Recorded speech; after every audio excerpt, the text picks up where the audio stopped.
الحمد لله رب العالمين والصلاة والسلام على إمام الأنبياء والمرسلين وعلى آله الطيبين الطاهرين وأصحابه الهادين المهديين وعلى إمام الأولياء والصالحين سبحان اللہ. أما بعد أعوذ بالله من الشيطان الرجيم بسم الله الرحمن الرحيم ولا تقولوا لمن يقتل في سبيل الله أموات بل أحياء ولكن لا تشعرون. صدق الله مولانا العظيم. إن الله وملائكته يصلون على النبي يا أيها الذين آمنوا صلوا عليه وسلموا تسليما. درود السلام پڑھیے. السلام علیکم یا سیدی یا رسول اللہ وعلی آلک وصحبک یا سیدی یا حبیب اللہ. الصلاة والسلام وعلی آلک وصحبک یا سیدی یا حبیب اللہ. اللہ رب العزت جل وعلا وجل جلالہ الحمد والثناء امام الانبیاء والمرسلین قائد الانبیاء والمرسلین سید الانبیاء والمرسلین سیدنا محمد صلی اللہ علیہ وسلم کی بارگاہ میں درود و سلام پیش کرنے کے بعد اللہ رب العزت کی بارگاہ میں دعا ہے جو کچھ بیان ہو اللہ کریم سنا کر اس کو سمجھنے اور عمل پیرا ہونے کی توفیق عطا فرمائے. دعا ہے جن لوگوں نے خوبصورت پروگرام کا اہتمام کیا ہے اللہ رب العزت ان کو اجر جزیل عطا فرمائے.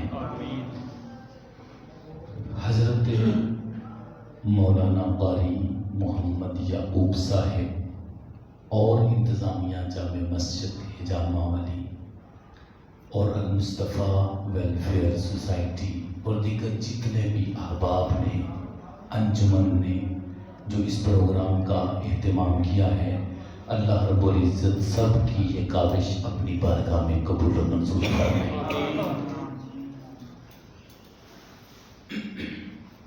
آج مجھے جو موضوع دیا گیا ہے وہ ہے شہید کا مقام و مرتبہ. شہید کا مقام کیا ہے اس حوالے سے تفصیلی بات کریں گے انشاءاللہ العزیز. سب سے پہلے ہم دیکھیں گے کہ شہید کہتے کس کو ہیں. شہید کا ایک مطلب ہوتا ہے گواہ. گواہ شہید کا ایک مطلب کیا ہے؟ جس طرح پیارے آقا علیہ السلام نے فرمایا انا شہید علیکم، میں قیامت والے دن تم پر گواہ ہوں گا. اور دوسرا شہید کا مطلب ہے شہادت پیش کرنے والا. وہ شخص اللہ کی راہ میں اپنی جان کو کفر یا باطل کے مقابلے میں قربان کر دیتا ہے اس کو شہید کہا جاتا ہے. شہید لفظ شہادت سے ہے. شہادت کی دو قسمیں ہیں، ایک ہے شہادت حقیقی اور ایک ہے شہادت حکمی. شہادت حقیقی یہ ہوتا ہے اور شہید حقیقی وہ ہوتا ہے جو کفر کے مقابلے میں یا باطل کے مقابلے میں لڑتا ہے، خوب لڑتا ہے، یہاں تک کہ اللہ کی راہ میں اپنی جان کو قربان کر دیتا ہے، اس کو شہید حقیقی کہا جاتا ہے. اور جو شہید حکمی ہے وہ ہوتا ہے کہ جس کی اچانک موت آ گئی ہو جس کو پیٹ کی بیماری لگی، دیوار اوپر گر گئی، ایکسیڈنٹ ہو گیا، یا کوئی بھی پانی میں ڈوب کے مر گیا، کوئی بھی معاملہ ہوا، تو اس کو کہتے ہیں شہید حکمی۔ اس کو کیا کہتے ہیں؟ شہید حکمی۔ دونوں میں مسئلے کے اعتبار سے فرق کیا ہے؟ دونوں میں مسئلے کے اعتبار سے فرق یہ ہے کہ جو شہید حقیقی ہوتا ہے اس کو اسی لباس کے اندر بغیر غسل دیے نماز جنازہ ادا کر کے قبر میں دفن کر دیا جاتا ہے۔ اور اس کے پیچھے جو پیارے آقا علیہ الصلوۃ والسلام نے وجہ بیان کی ہے وہ یہ ہے کہ آج اس نے اس دنیا کے اندر جس طرح جس حالت میں اپنے آپ کو اللہ کی راہ میں وقف کیا ہے، کل جب قیامت والے دن اس کو قبر سے اٹھایا جائے گا تو اسی حالت میں اٹھایا جائے گا۔ اور جو شہید حکمی ہے، شہید حکمی کے ساتھ سارا وہ معاملہ کیا جائے گا جو باقی عام لوگوں کے ساتھ کیا جاتا ہے، یعنی اس کو غسل بھی دیا جائے گا، اس کو کفن بھی پہنایا جائے گا اور اس پر نماز جنازہ بھی پڑھی جائے گی جو شہید حکمی ہوگا۔ تو یہ تھا شہید یا شہادت حقیقی اور شہادت حکمی۔ اب ہم سمجھتے ہیں کہ وہ شخص جس نے اپنی جان قربان کر دی اللہ کی راہ میں اور اس نے یہ نہ دیکھا کہ میرے بچے ہیں، یہ نہ دیکھا کہ میرے ماں باپ ہیں، یہ نہ دیکھا کہ میرے رشتہ دار ہیں، یہ نہ دیکھا کہ دنیا کے اندر تو بڑی ظاہری سرسبز و شادابیاں ہیں، بڑی رونقیں ہیں، بڑی بہاریں ہیں، ان ساری چیزوں کو چھوڑ کر اس نے اپنی جان اللہ کی راہ میں قربان کر دی ہے۔ اس شخص کا اللہ رب العزت نے مقام کیا بیان کیا؟ پہلے ہم قرآن پاک کی روشنی میں سمجھیں گے، پھر احادیث مبارکہ کی روشنی میں سمجھیں گے کہ شہید کا مقام کیا ہے۔ اللہ رب العزت نے فرمایا وَلَا تَقُولُوا لِمَن يُقْتَلُ فِي سَبِيلِ اللَّهِ أَمْوَاتٌ بَلْ أَحْيَاءٌ وَلَكِن لَا تَشْعُرُونَ، اور جو اللہ کی راہ میں جام شہادت نوش کر جائیں تم انہیں مردہ نہ کہو بلکہ وہ زندہ ہیں اور تمہارے شعور میں آنے والے نہیں۔ سبحان اللہ۔ اس آیت کا شان نزول کیا ہے؟ اس آیت کا شان نزول کیا ہے؟ امام بغوی رحمہ اللہ نے اس کا شان نزول یہ بیان کیا ہے کہ جس وقت غزوہ بدر کے اندر 8 انصاری اور 6 مہاجرین شہید ہوئے تو اس وقت لوگ یہ کہنے لگ پڑے کہ یہ دیکھیں یہ تو ختم ہو گئے، ان کی دنیا کی لذتیں ختم ہو گئیں، جو دنیا کے اندر ان کو اتنا کچھ ملا ہوا تھا، رشتہ دار تھے، اعزاء و اقربا تھے، دنیا کے اندر یہ جو ایک لذتیں اٹھا رہے تھے ان کی تو لذتیں مر گئی ہیں، ان کو کیا ضرورت تھی کہ وہ اس طریقے سے اپنی جان کا ہی نذرانہ پیش کر دیں، ان کو کیا ضرورت تھی، ساری دنیاوی لذتیں چھوڑ کر یہ اس دنیا سے چلے گئے ہیں۔ تو اس وقت اللہ رب العزت نے یہ آیت کریمہ نازل فرمائی۔ سبحان اللہ۔ فرمایا تم انہیں کہہ رہے ہو کہ وہ مر گئے ہیں، فرمایا نہ انہیں مردہ نہ کہو بلکہ وہ زندہ ہیں، ان کی زندگی تمہارے شعور میں آنے والی نہیں۔ دوسری آیت کو آگے ہم سمجھتے ہیں، پھر اس آیت کو مزید سمجھنے میں ہمیں آسانی ہوگی۔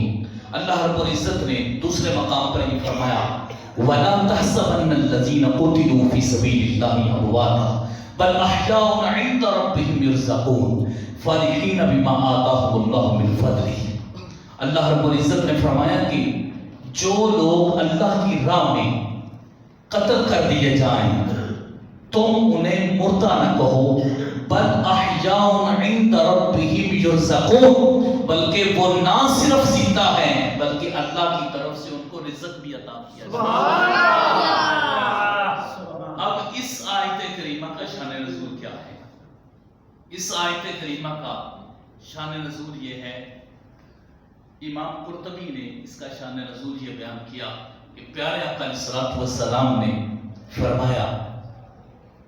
فرمایا کہ جس وقت غزوہ احد کے اندر اللہ کی راہ میں صحابہ نے اپنی جانیں قربان کی تھی، تو جانیں قربان کرنے کے بعد جو لوگ شہید ہوئے تھے ان کی روح کو اللہ رب العزت نے سبز پرندوں کے اندر رکھا اور ان سبز پرندوں کو آزاد کر دیا۔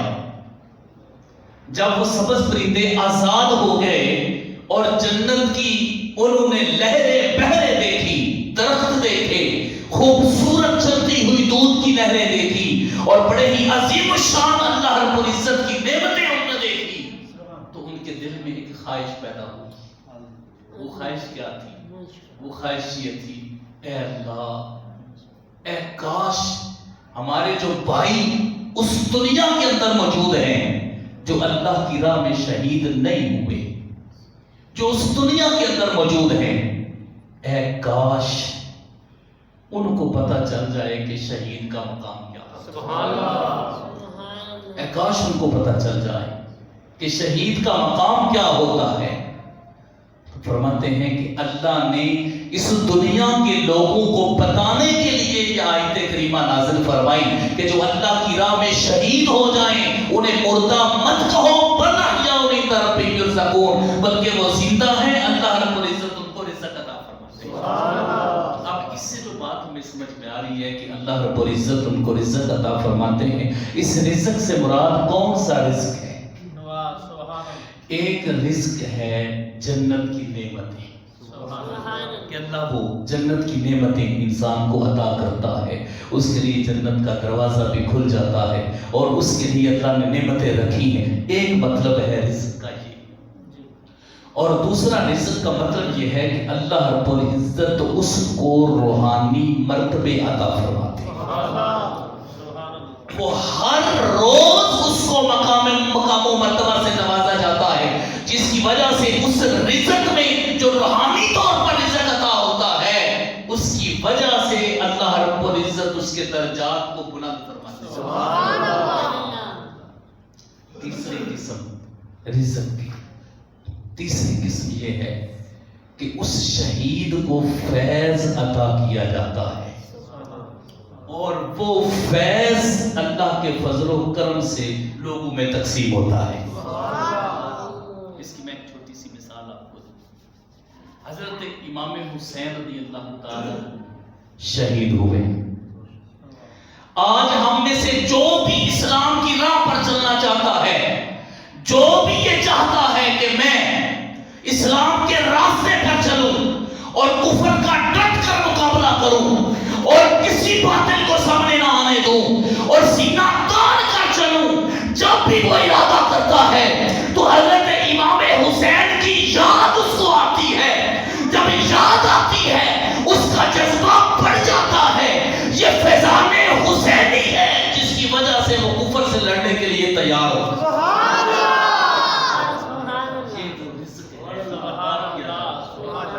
اور لوگوں کے دل میں اس کی محبت کو ڈال دیا۔ شہید کا مقام و مرتبہ ہے۔ شہید کو اللہ نے بڑا مقام عطا کیا، اور وہ چاہتے تھے یستبشرون بالذین لم یلحقوا بہم، وہ چاہتے تھے کہ کاش وہ جو لوگ پیچھے رہ گئے ہیں ان کو بھی اللہ شہادت عطا کرے۔ ایک ہوتا ہے مشاہدہ، ایک ہوتا ہے مجاہدہ، والذین جاہدوا فینا لنہدینہم سبلنا۔ ایک ہوتا ہے مجاہدہ اور ایک ہوتا ہے مشاہدہ۔ مجاہدہ ہوتا ہے کوشش اور مشاہدہ ہوتا ہے آنکھوں سے دیکھ لینا۔ یہ جو مشاہدہ ہوتا ہے یہ اس کو ہم کہتے ہیں آبزرویشن، کسی چیز کو اپنی آنکھوں سے دیکھنا۔ مثال کے طور پر آپ باہر سے آئے، آپ نے دیکھا رات ہے، ایک بندہ آپ کو 1000 دلیلیں دے کہ یہ رات نہیں ہے تو آپ ماننے کے لیے تیار نہیں؟ وہ آپ کے سامنے حدیثیں پڑھے اور کہے کہ یہ دن ہے رات نہیں ہے، تو آپ کا دل اس کو تسلیم کرے گا؟ نہیں کرے گا، کیونکہ آپ اپنی آنکھوں سے دیکھ لیا ہے کہ یہ رات ہے۔ شہداء نے آنکھوں سے مقام و مرتبہ دیکھا تو خواہش کی ہے اللہ جتنے پیچھے رہ گئے ہیں وہ تیری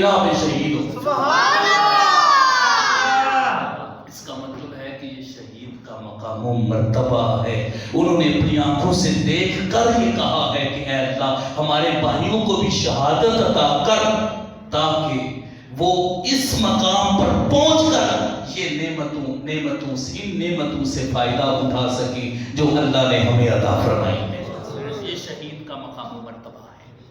اور آپ اندازہ کریں وہ کون سی چیز تھی جو صحابہ اکرام کو اس بات پہ خوش کرتی تھی کہ ہم ابھی میدان میں جائیں گے اور شہید ہو جائیں گے. کون سی چیز تھی وہ؟ کون سی ایسی سوچ تھی؟ وہ کون سا ایسا خیال تھا کہ جس کی وجہ سے وہ چاہتے تھے کہ ہم اللہ کی راہ میں شہید ہو جائیں؟ وہ ایک ہی خیال تھا. آمنہ کے لال صلی اللہ علیہ وسلم نے یہ فرمایا تھا، آپ نے یہ فرمایا تھا میرا دل کرتا ہے کہ بار بار اللہ کی راہ میں شہید کیا جاؤں، پھر واپس لایا جاؤں، پھر شہید کیا جاؤں، پھر واپس لایا جاؤں، پھر شہید کیا جاؤں، کیونکہ مصطفیٰ نے تو ہر لمحہ اپنی نگاہوں سے تکا ہوتا.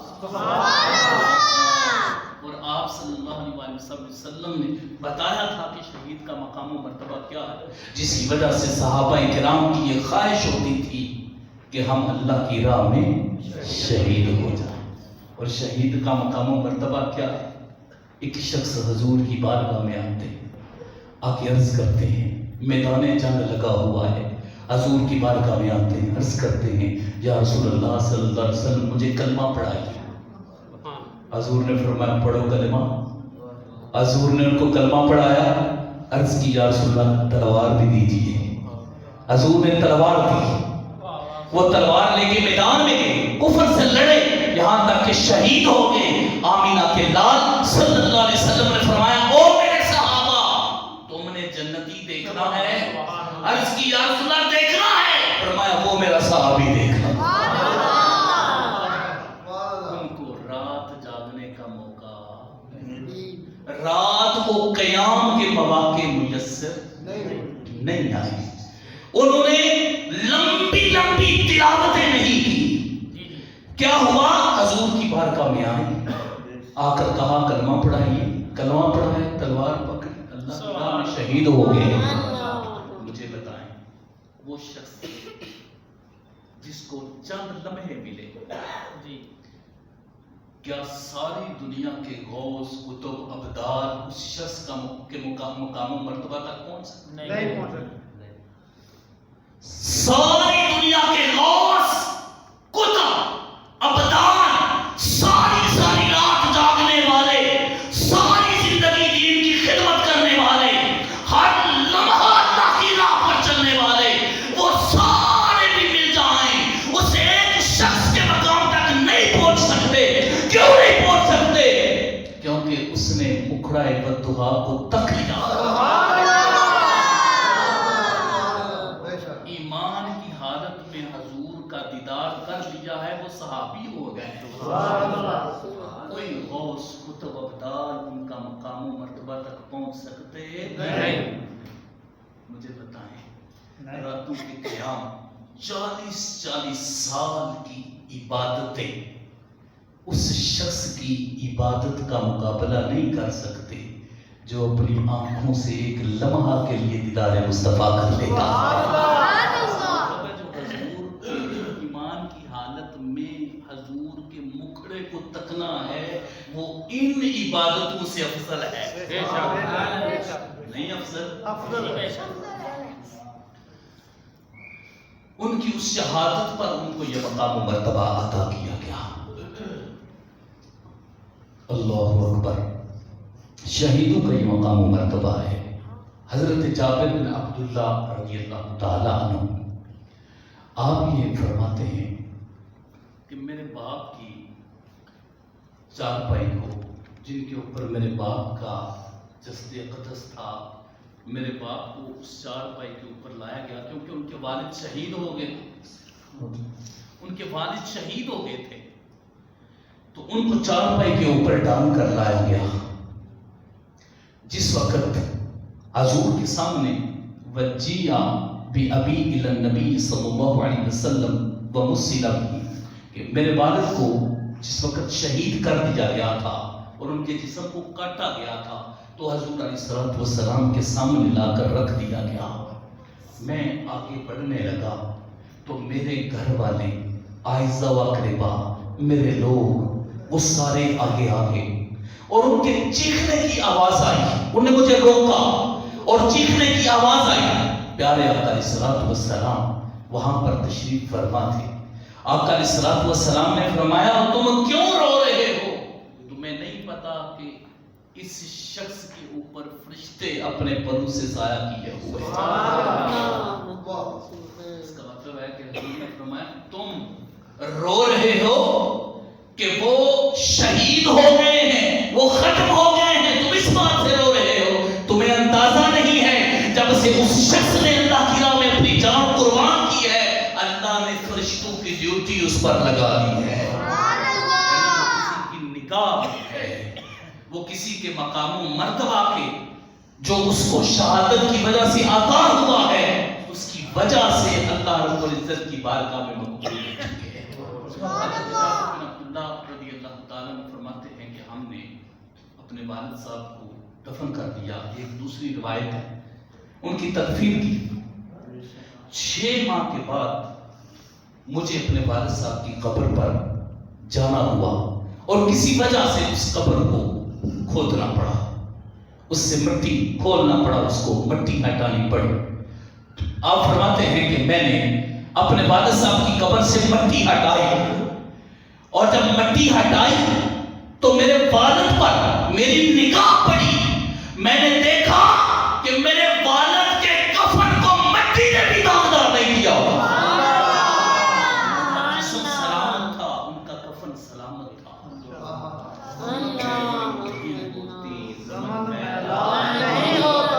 زمین میری نہیں ہوتی، زمین میرا نہیں ہوتا.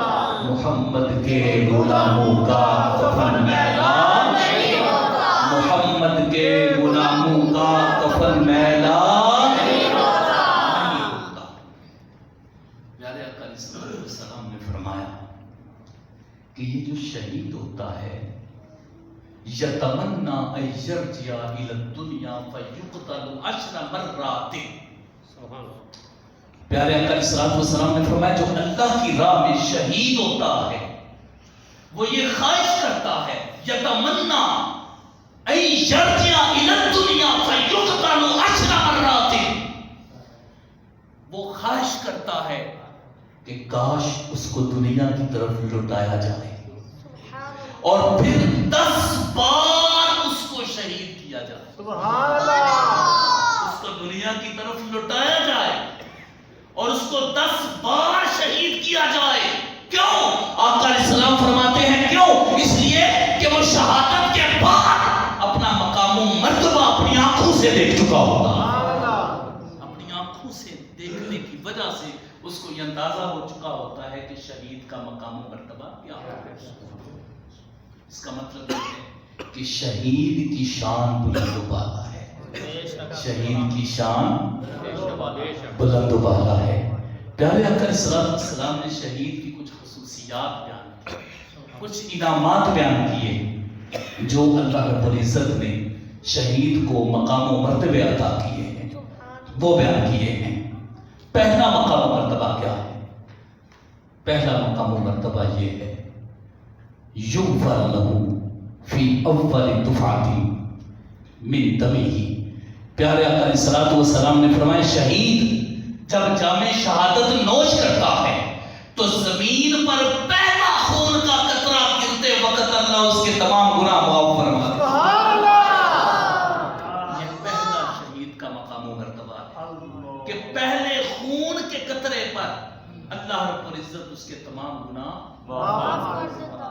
یہ اس کو امام ابن ماجہ نے سنن میں روایت کیا ہے اور اس سے پہلے جو میں نے حدیث بیان کی اس کو امام ابو داؤد نے سنن میں روایت کی اور اس سے پہلے جو حضرت جابر بن عبداللہ کے والد کی بات میں نے بتائی اس کو امام بخاری نے روایت کیا ہے. تو یہ حدیث جو ابن ماجہ کی ہے یہ حدیث صحیح ہے. پیارے آقا علیہ السلام نے فرمایا اس کا پہلا جب خون زمین کے اوپر گرتا ہے تو اللہ اس کے تمام گناہ معاف فرما دیتے ہیں. پھر اس کے بعد فرمایا وَيُجَارُ مِنْ عَذَابِ الْقَبْرِ، سبحان اللہ. اس کو قبر کے عذاب سے بچا لیا جاتا ہے. اس کا مطلب ہے کہ جو شہید ہے اس کی نہ صرف بخشش کر دی جاتی ہے بلکہ اس کو قبر کے عذاب سے بچا لیا جاتا ہے. وَيَأْمَنُ مِنَ الْفَزَعِ الْأَكْبَرِ، قیامت کے روز جب لوگوں کے اوپر عظیم قسم کی گھبراہٹ طاری ہوگی، اللہ رب العزت شہید کو اس سے بھی محفوظ فرما دے گا، وہ اس سے بھی محفوظ کر دیے جائیں گے. اور پھر پیارے آقا علیہ الصلوۃ والسلام نے فرمایا یشفع 70 انسانا. پیارے آقا علیہ الصلوۃ والسلام نے فرمایا وہ کیا کرے گا؟ وہ شہید شفاعت کرے گا. اللہ رب العزت 70 انسانوں کی کے حق میں اس کی شفاعت کو قبول فرما کے اللہ ان کی بھی بخشش فرما دے.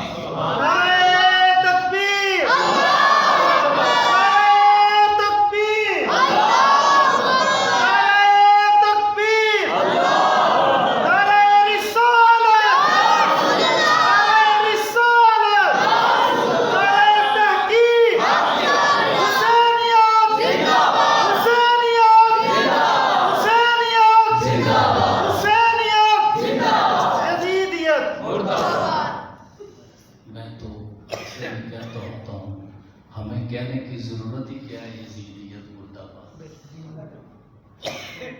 کہنے کی ضرورت ایسے ہی ہم اپنے منہ سے نام لیتے رہے. کیا بات، ٹھیک ہے. ہم تو کیا کہتے ہیں حسینیت زندہ باد. حسینیت کیا ہے؟ ویژن ہے، سوچ ہے، مشن ہے، نظریہ ہے، کیا بات، صراط مستقیم ہے. سبحان اللہ. اور وہ کبھی بھی مشن جس کو اس وقت سے لے کر آج تک سینوں میں زندہ رکھا جا رہا ہے وہ کبھی بھی بننے والا نہیں ہے. کیوں؟ اس لیے کہ وہ ویژن ہر مسجد میں، گلی میں، محلے میں، تاریخ کی کتابوں کے اوراق پہ، ہر جگہ پر تمہیں جو چمکتا ہوا نظر آئے گا وہ ویژن حسین. امام حسین کا ویژن آج بھی ہمارے سینوں میں زندہ ہے اور جاگ رہا ہے. جب کسی کو ہرانا ہوتا ہے تو ہم حسین کا نام لوگ بڑا کچھ ثابت کرنے کی کوشش کرتے ہیں یزید کو، اور بڑا کچھ جو ہے وہ دلائل بھی دیتے ہیں. کوئی فلاں حدیث کا حدیث قسطنطنیہ کی بات کر رہا ہے، کوئی کر رہا ہے، کوئی کر رہا ہے. لیکن کاش اس کو یہ پتا چل جائے کہ یہ جو 60 ہجری میں ہوا تھا اس کی صفائیاں پیش کر لے کوئی تو 61 ہجری کی صفائی کون پیش کرے گا؟ جو 61 ہجری کے اندر اس نے مدینہ پاک کے اوپر حملہ کروایا تھا، واقعہ ہرا جو پیش آیا تھا. وہ آپ کو پتہ ہے مسجد نبوی شریف میں 3 دن تک اذان نہیں ہوئی، گھوڑے دوڑتے رہے اور شہید کیا جاتا رہا. یہ کیوں ہوا تھا؟ میں تھوڑا سا اس حوالے سے عرض کرنا چاہتا ہوں کہ یہ کیوں ہوا تھا، اس نے کیوں حملہ کیا تھا، اور یہ معاملات کیا تھے آخر، یہ کیوں تکلیف ہوتی تھی کچھ لوگوں کو. اس کی وجہ میں آپ کو بتانے لگا. آپ نے ذرا غور سے سننا ہے. جو حضور کے اہل بیت تھے ان کے پاس 2 چیزیں تھیں. ان کے پاس 2 چیزیں تھیں، ایک علم اور ایک روحانیت. کیا دینا سبحان اللہ. ایک علم اور ایک روحانیت. ارے کیوں نہ ہو جو حضور کی گود میں کھیلے، جن کو حضور نے اپنا لعاب مبارک پلایا ہو، وہ جن سے حضور محبت کرتے ہو. جو امتی حضور سے محبت کرے وہ امتی کامل امتی ہے. اس امتی کا کیا مقام ہوگا جس سے حضور خود محبت فرما دے.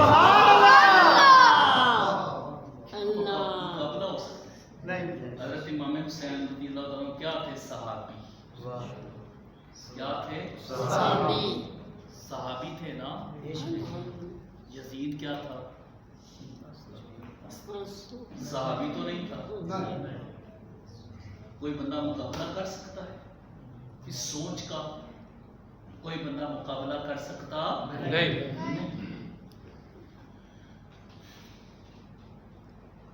اس لیے یہ جو اللہ کی راہ میں شہید ہوتے ہیں ان کا بڑا مقام و مرتبہ ہوتا ہے، اور جن کی شہادت سب سے زیادہ نمایاں ہو جائے اور جن کی شہادت کے بارے میں پہلے بتایا جائے کہ ہمارے حسین کو شہید کیا جائے گا. امام طبرانی نے اس کو معجم الکبیر کے اندر روایت کیا ہے، اور امام نور الدین حیثمی نے مجمع الزوائد کے اندر اس کے بارے میں یہ فرمایا رجالہ ثقات.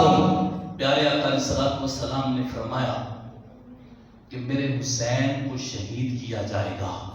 جبریل امین نے ابھی بتایا ہے کہ یہ کربلا کی زمین ہوگی جہاں پر شہید کیا جائے گا.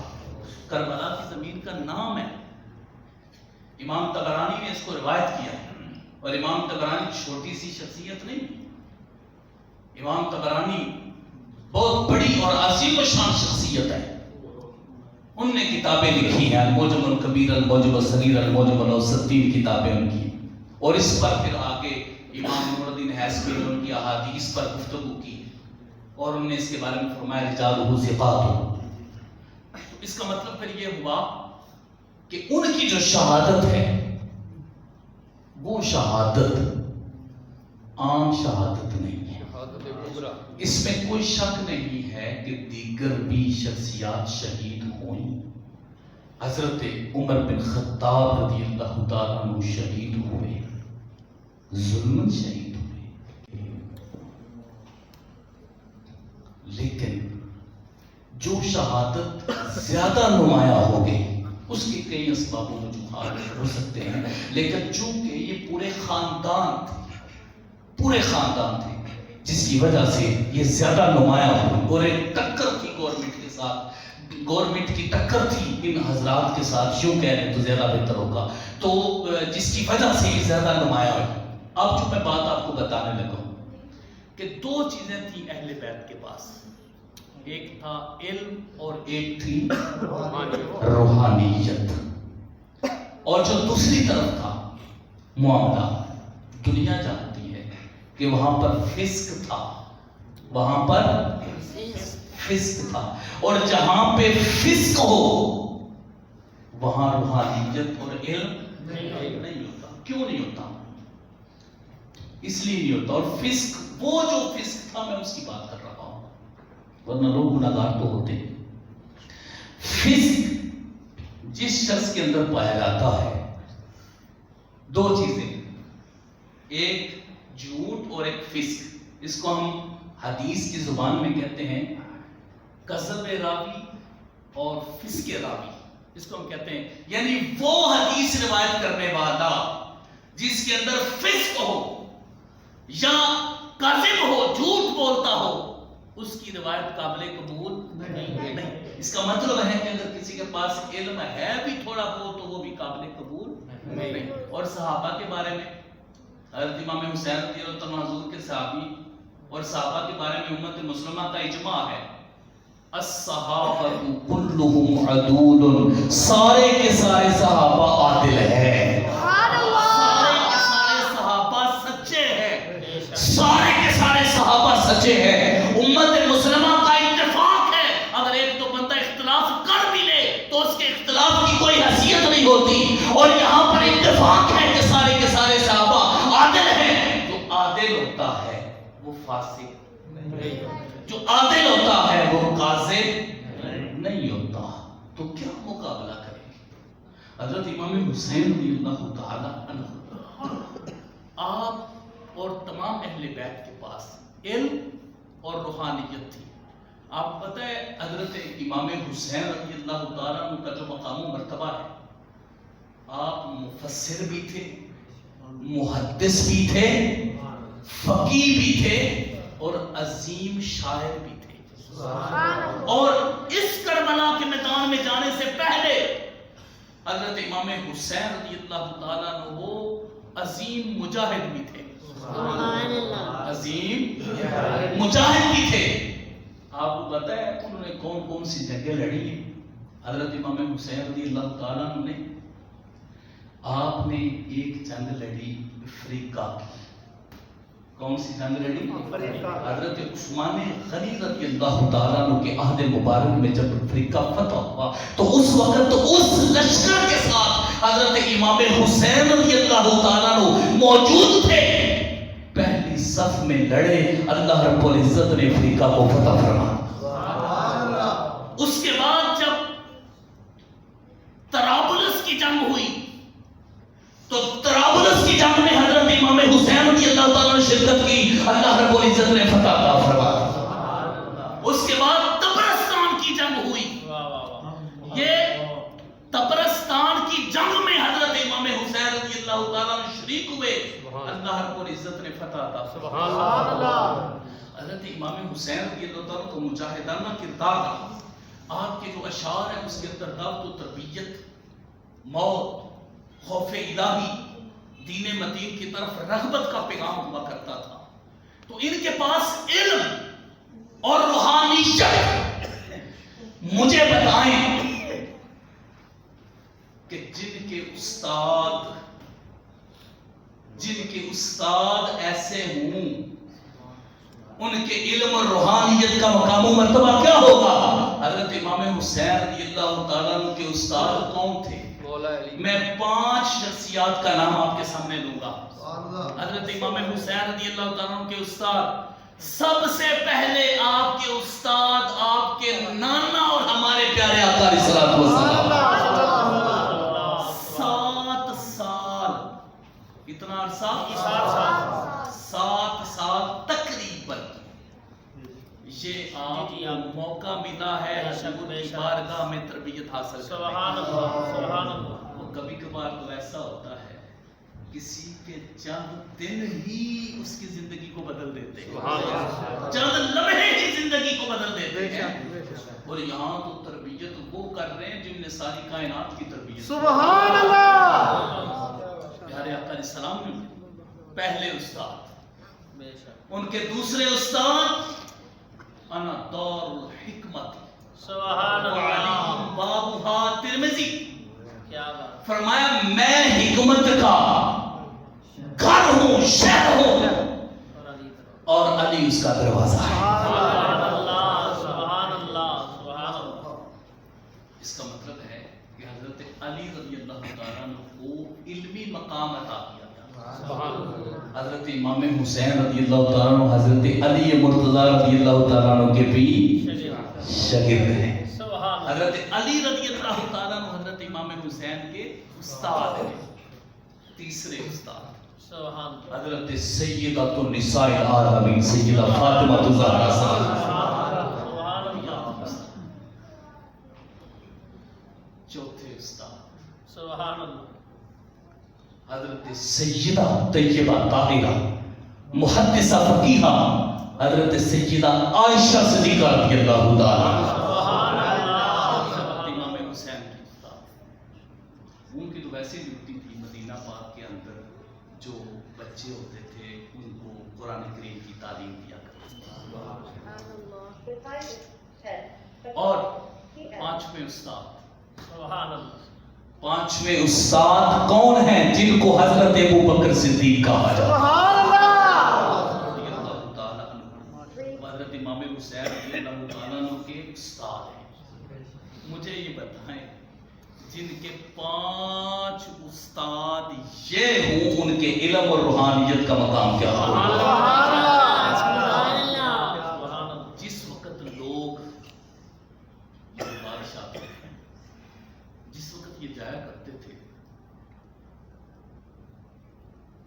اس وقت کیا ہوتا تھا؟ وہ دیکھتے تھے کہ جو اہل بیت نظام ہیں ان کے ارد گرد لوگوں کا جمع غفیر ہے، لوگوں کا ہجوم ہے، اور وزراء کے ارد گرد لوگوں کا ہجوم نہیں۔ میں نے دسو تانوں جتھے سکون لبے اوتھے جاندے ہو کہ نہیں جاندے؟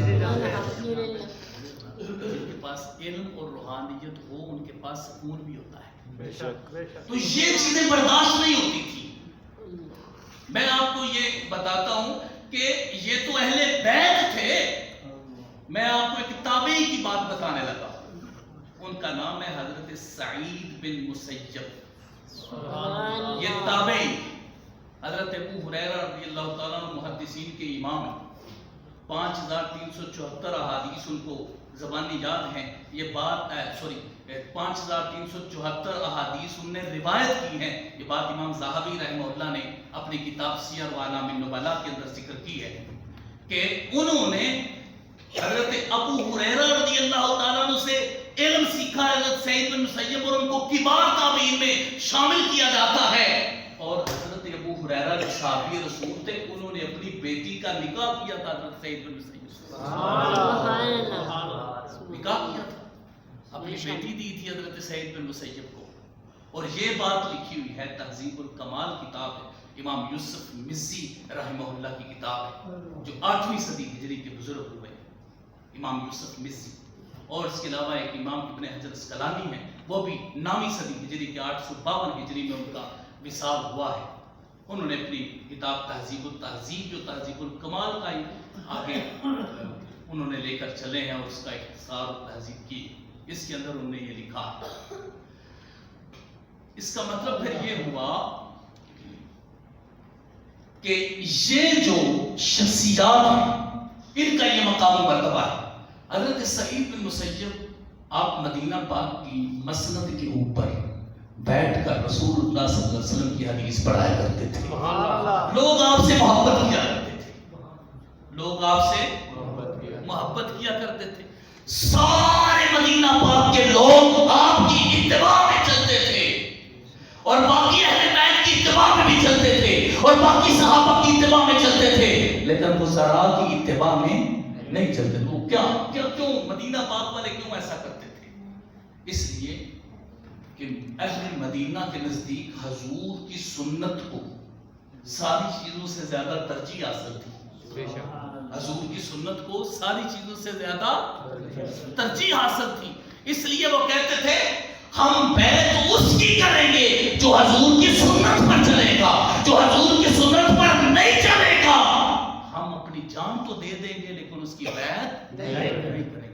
حضرت سعید بن مسیب رضی اللہ عنہ کتنا زیادہ کہا گیا اس وقت کے ولی کی طرف سے, اس وقت کے حاکم کی طرف سے, یہاں تک کہ اس نے اپنے بیٹے کا رشتہ بھی بھیجا. حضرت سعید بن مسیب رضی اللہ عنہ کی بیٹی تھی لیکن انہوں نے انکار کر دیا رشتے کا اور سامنے بیٹھنے والے چٹائی کے اوپر طالب علم کو, غریب طالب علم کو اپنی بیٹی کا رشتہ دے دیا. حضرت سعید بن مسیب آپ کو کتنی دفعہ کہا گیا کہ آپ ہماری بیعت کریں اور مدینہ والوں کو ہماری بیعت کروائیں؟ انہوں نے کہا نہ, ہم تو صرف اس کی بیعت کریں گے جو حضور کی سنت پر چلے. سبحان اللہ. اس کا مطلب ہے کہ یہ فرق ہے, یہ فرق تھا. اور یہ چیز انہیں اچھی نہیں لگتی تھی کہ ادھر اہل بیت کھڑے ہیں اور ادھر ہم کھڑے ہیں, لوگوں کا اجتماع ادھر ہے ادھر نہیں ہے. یہ بات اچھی نہیں لگتی تھی جس کی وجہ سے وہ مخالفت کرتے تھے اور وہ کہتے تھے مدینہ والے لوگ جو ہیں وہ ہمارے پیچھے نہیں چلتے, اس وجہ سے پھر انہوں نے حملہ کر دیا اور یہ صورتحال پیش آئی. امام دارمی نے سنن دارمی میں اس واقعہ کو لکھا ہے اور حسین سلیم اسد ایک محقق ہے, انہوں نے اس حدیث کو صحیح کہا ہے. وہ یہ ہے کہ حضرت سعید بن مسیب آپ یہ فرماتے ہیں کہ انہوں نے جس وقت حملہ کیا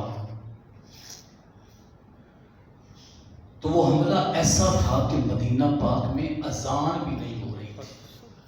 مدینہ پاک میں اذان بھی نہیں ہو رہی تھی, اتنا سخت وہ تھا. تو مجھے بتائیں, چاہے وہ کسی جنگ کے مقابلے میں ہو, چاہے وہ کسی بھی وجہ سے ہو, یہ ذہن بنا لیں کہ ہماری یہ اوقات نہیں ہے کہ ہم حضور کے کسی صحابی کے بارے میں کوئی بات کریں. وہ ان کے معاملات تھے, اس کو مشاجرات صحابہ کہا جاتا ہے, وہ ان کے معاملات تھے, لہٰذا ہمیں یہ حق نہیں پہنچتا کہ ہم ان کے بارے میں کوئی بھی اس طرح کا مسئلہ ڈسکس کریں کہ جس سے کسی ایک بھی صحابی کی شان کم ہو. تو بس یہی بات میں نے عرض کرنی تھی اور ہمارا موضوع یہی تھا شہادت کے متعلق جو ہم نے بیان کر دیا ہے کہ جو شہید ہے وہ زندہ ہوتا ہے. شہید کیا ہوتا ہے؟ زندہ. اب آپ بتائیں کہ اگر ایک عام شخص ہے اس کی شہادت ہو، یہ جو پیارے آقا علیہ الصلوۃ والسلام کی حدیث میں نے آپ کو سنائی ہے، یہ عام شخص کی شہادت کے بارے میں ہے جو شہید ہوگا. عام اگر عام شخص شہید ہو تو اس کا یہ مقام و مرتبہ ہے، اور اگر حضور کے صحابہ شہید ہوں تو ان کا کیا مقام؟ سبحان اللہ. خیر القرون کر بہتر زمانے کے لوگ جو ہیں وہ شہید ہیں تو ان کا کیا مقام و مرتبہ ہے. شہادت ایک ایسی چیز ہے کہ جب انسان یہ جان نوش کرتا ہے تو بار بار یہ خواہش کرتا ہے کہ کاش مجھے دنیا میں بھیجا جائے تاکہ میں پھر سے شہید ہو کر پھر میں اس مقام پر آؤں، پھر شہید ہوں، پھر اس مقام پر آؤں. اور یہ جو ایک مقام ہے یہ انسان کو کب ملتا ہے؟ جب انسان مخلص ہو کر کفر اور باطل کے مقابلے میں لڑتا ہے. جب کفر اور باطل کے مقابلے میں لڑتا ہے اور اپنی جان کا نذرانہ پیش کر دیتا ہے، اس وقت اس کے لیے جو لفظ بولا جاتا ہے اس کو شہید کہتے ہیں. سبحان اللہ. اولئک الذین انعم اللہ علیہم من النبیین والصدیقین والشہداء والصالحین. بتایا جن لوگوں پر اللہ نے انعام کیا ہے وہ نبی ہیں، صدیقین ہیں اور صالحین ہیں اور شہداء ہیں. اور کیا ہیں؟ شہداء ہیں. یہ وہ لوگ ہیں جن پر اللہ رب العزت نے انعام کیا ہے. اور ہمیں ایک اشارہ جو ایک آیت سے ملتا ہے وہ آیت ہے جو ہم ہر نماز کے اندر پڑھتے ہیں. اهدنا الصراط المستقیم صراط الذین انعمت علیہم. ان لوگوں کا راستہ جن پر تو نے انعام کیا. ان لوگوں کا راستہ جن پر تو نے انعام کیا. اب وہ جتنی شخصیات ہیں جن کو اللہ کی طرف سے انعام ملا ہے ان شخصیات کی، اس کو کہتے ہیں تفسیر القرآن بالقرآن، ان شخصیات کی وضاحت ہمیں یہاں سے بھی مل رہی ہے کہ جن پر اللہ نے انعام کیا ہے ان میں انبیاء ہیں، صدیقین ہیں، صالحین ہیں اور شہداء ہیں. تو لہذا یہ جو شہید ہے یہ اللہ کی طرف سے انعام یافتہ ہوتا ہے. بس یہ مقام ہے جو اللہ نے اس امت مسلمہ کو عطا کیا ہے. جو بھی اللہ کی راہ میں شہید ہوگا اس کو یہ مقام اللہ رب العزت عطا کرے گا. اللہ کی بارگاہ میں دعا ہے اللہ ہمیں بھی ایسے انعامات عطا فرمائیں اور اللہ رب العزت ہمیں نیک و صالحین میں شامل فرمائیں اور ان کے راہ پر چلنے کی اللہ ہمیں توفیق عطا فرمائیں جنہوں نے اپنی ساری زندگی دین مدین کی خاطر گزاری ہے. اللہ ہمیں کی توفیق عطا فرمائے. آمین یا رب العالمین. وصلی اللہ علی حبیبی سیدنا محمد و آلہ وسلم.